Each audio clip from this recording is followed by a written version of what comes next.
Penemuan radiasi cesium di Cikande, Serang, Banten bermula dari penolakan Amerika Serikat terhadap kiriman udang beku dari Indonesia yang mengandung zat berbahaya. Jika terpapar dalam jumlah tertentu, zat ini bisa berbahaya bagi kesehatan.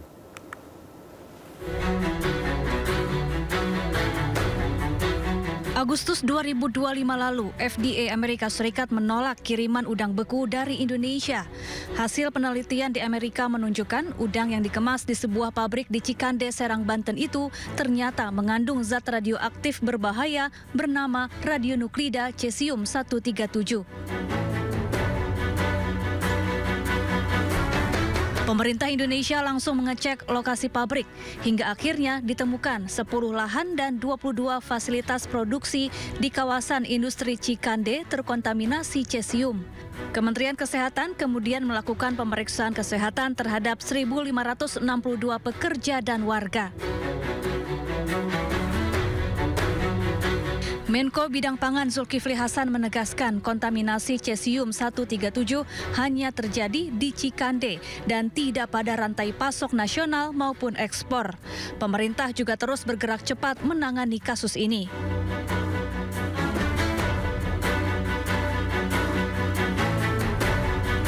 Cesium 137 adalah zat radioaktif yang biasa dipakai dalam bidang medis, industri, dan uji coba senjata nuklir.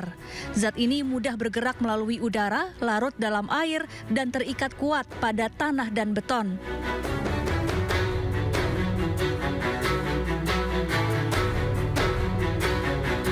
Adapun radiasi cesium ini berbahaya bagi tubuh manusia. Dalam jangka pendek bisa mengakibatkan mual, muntah, kejang-kejang hingga luka bakar. Sementara dalam jangka panjang bisa meningkatkan risiko penyakit kanker.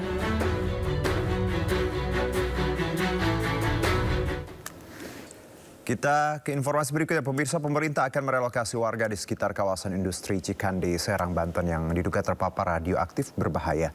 Ada 32 titik di Cikande dinyatakan terkontaminasi dan berpotensi mengganggu kesehatan warga.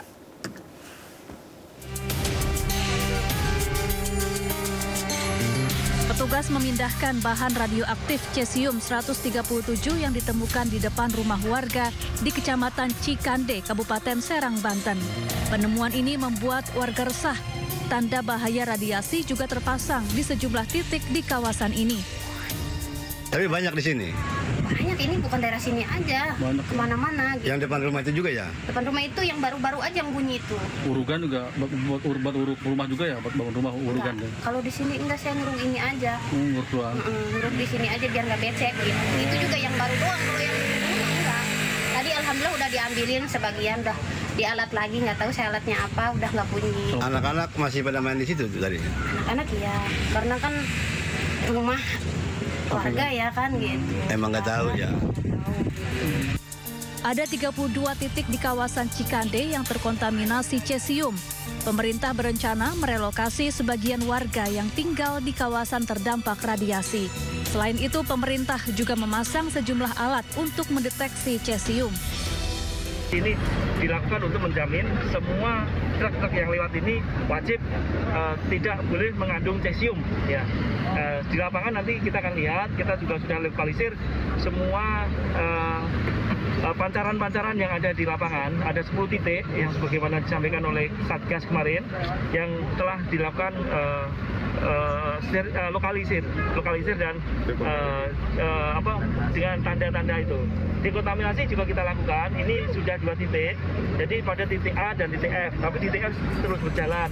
Radiasi cesium 137 terkuak usai Amerika Serikat menolak udang beku dari Indonesia Agustus lalu karena diduga terpapar zat radioaktif berbahaya.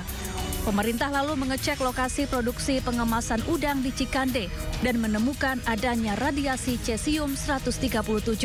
Dari Serang, Banten, Mahesa Apriandi, iNews melaporkan.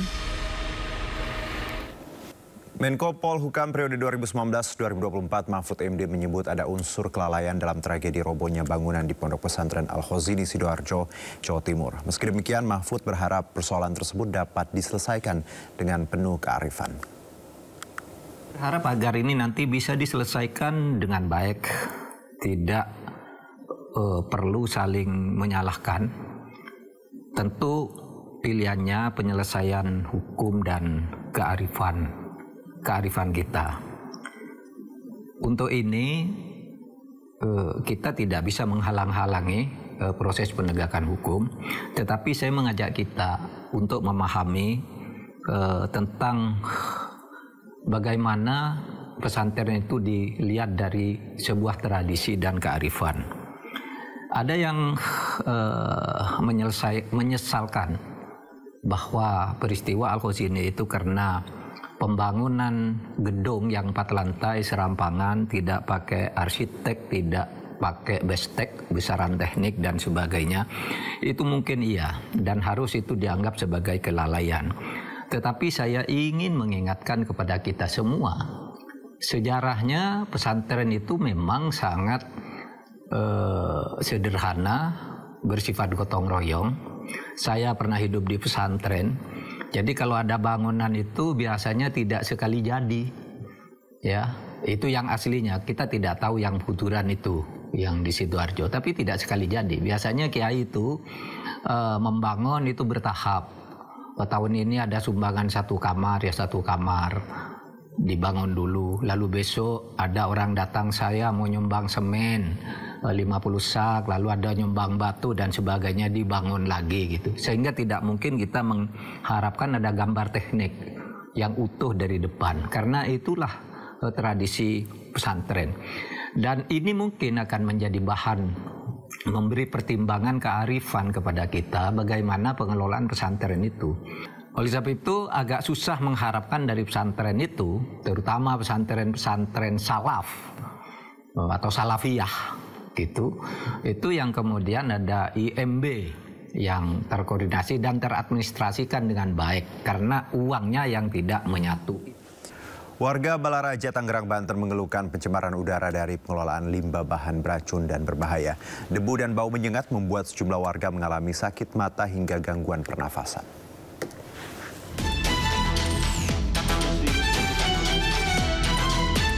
Warga Desa Sentul, Kecamatan Balaraja, Kabupaten Tangerang, Banten mengeluhkan pencemaran udara di daerahnya. Rumah mereka kerap menerima debu dan abu sisa pembakaran dari pabrik milik PT Sinar Logam Indonesia. Tak hanya itu, mereka juga sering mencium bau menyengat. Kondisi ini membuat sejumlah warga mengalami batuk, sesak nafas, mata perih, dan sakit tenggorokan. Adapun pencemaran ini diduga berasal dari pengelolaan limbah bahan beracun dan berbahaya atau B3. Kalau lama-lama kita di luar gitu, tenggorokan sakit, kemudian pusing, nanti mual. Apalagi saya kebetulan punya anak yang punya asma ya, itu beberapa kali kalau sudah baunya itu sangat-sangat luar biasa, harus langsung ke IGD, harus di nebu. Sementara itu, Dinas Lingkungan Hidup dan Kebersihan Kabupaten Tangerang menyatakan akan menindaklanjuti aduan warga. LSI ini kan perizinannya ada di pusat ya, tapi tetap kami juga ikut mengawasi, apalagi ketika ada laporan pengaduan dari warga ya kami tindak lanjuti. Dan sama seperti laporan yang lain di tempat lain, kami tindak lanjuti. Hanya kemarin memang ketika akan ambil sampel terkendala cuaca, sehingga ketika cuaca ada hujan maka debu-debu yang sebelumnya dikomplain oleh warga itu kita tidak bisa pastikan kan, debunya kan hilang oleh air hujan. Kemudian memang lokasi pengambilan sampel itu harus di pabrik itu, tidak bisa di luar itu karena khawatirkan itu debu dari yang lain.